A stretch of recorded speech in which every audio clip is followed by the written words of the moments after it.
the direct contact with the students, and I like the fact that I can see them growing right there. I can see the process of them growing. The result. Yeah. I see. And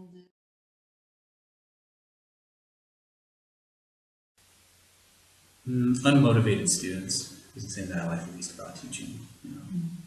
Because for me personally, I like to learn, and I expect that if somebody comes to a classroom, they're there because they want to learn, and especially in an environment like this, because this isn't, nobody's forcing anybody to really come to a school like this. Maybe younger children are by their parents, but generally you come to a school like this, you pay extra money because you want to learn.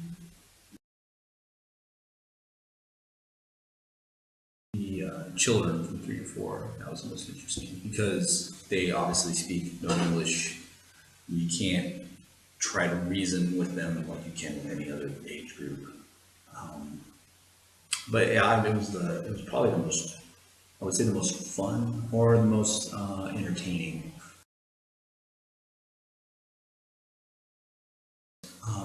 Is tenses. The problem with tenses, because there aren't as many tenses Russian language as there are in English, and articles.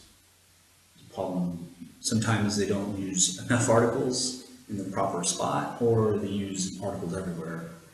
And my tip for them is to, in both cases, understand the meaning behind it, and don't always look for direct translation. I would say the thing that I took away from my time here, Murmansk Language School, is how to be a more effective teacher in general. Because being an ESL teacher, you have to be more active, I think, to be effective. And I think that a lot of teachers can use that kind of mentality in any subject.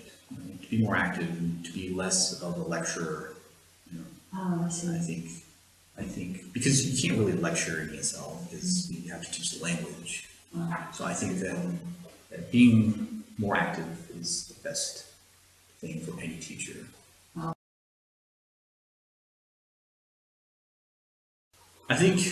actually think that Russians and Americans aren't necessarily too different.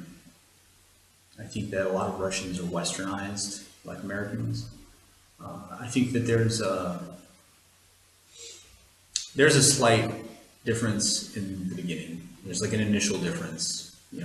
Russians may seem maybe a little more closed, maybe. That depends on the Russian that you meet. Some Russians are very outgoing, just like Americans. But some Russians can be very, I would say, kind of closed about their personal lives, even after you get to know them for a little bit. Some things seem, for example, maybe taboo here that aren't really taboo in America to talk about, which may strike an American or British person as weird. But I wouldn't say there's something so stark and different that it's, I would say something that keeps people from communicating. Thank you very much, and we wish you best of luck in the future. Thanks. Спасибо большое. Пожалуйста.